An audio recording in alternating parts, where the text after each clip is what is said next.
Well, meanwhile, fired FBI Director James Comey playing the victim card now, this time in an op-ed in the Washington Post, complaining about how hard it is to be on the receiving end of President Trump's attacks. Comey finishes out the piece with this line, quote, "We are headed into the storm our founders feared. Getting safely to the other side will require all of us to resist complacency and cynicism," end quote. Joining me now, a man who has worked with Jim Comey before, former U.S. Attorney Guy Lewis. Guy, great to see you. And, you know, in a way, Guy, I kind of agree with Jim Comey. Our founders would have hated the idea of a partisan impeachment that is not predicated on any crime, which is what this is, right? Exactly, David. And with all due respect to the congressman who suggests maybe a long trial is in order, and the president seems to want that as well. In my view, I still have yet to see the basics in terms of a charge that would stand up. And so, in other words, back in the Clinton, you referenced the Clinton impeachment. In that same impeachment proceeding, back in front of the Congress, in front of the Senate, Senator Robert Byrd disagreed that Clinton should and could even be charged. He actually moved to dismiss.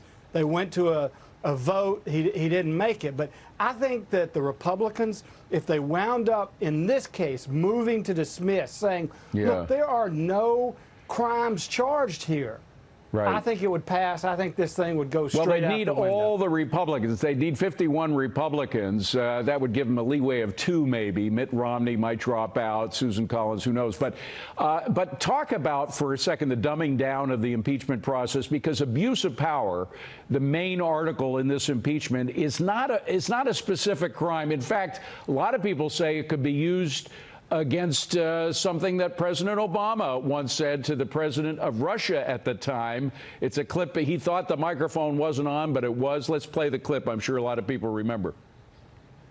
This is my last election for you. Yeah. After my election, I have more flexibility. Yeah. Okay. I understand. I transmit this information to Vladimir. Now, abuse of power could be used even for that. I don't think that was an impeachable offense, what President Obama did. I didn't think it was proper, but I don't think it was impeachable. But now it could be, right?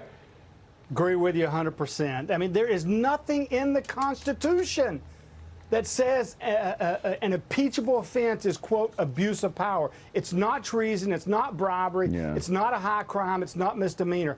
I mean, look at every single president could be susceptible to this argument. Oh, you've abused power, so we're going to impeach you and throw out, in this case, what, 50 million, 45, 50 million votes to throw President Trump out of office. I don't like it, and it's not fair. I think it was 62 million, but who's counting? John Durham. By the way, John Durham's report is coming out soon. We only got 30 seconds. There's a lot of questions about he's going to look beyond the FBI. He's going to look to the intent of individuals who wanted to use the FBI, the CIA, the State Department, all kinds of agencies.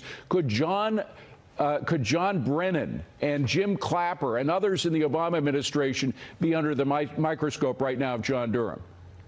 I would be worried, frankly, if I was one of the above that you just named. Look, Durham's tough. He's a longtime prosecutor. He's a career prosecutor. He's gone after FBI agents, CIA operatives, the Whitey Bulger case. Go down the list. That guy is not scared of going after the top of the heap here. All right. It's going to be very interesting. Guy Lewis, always a pleasure to see you again, Guy. Thank you very much. Appreciate it.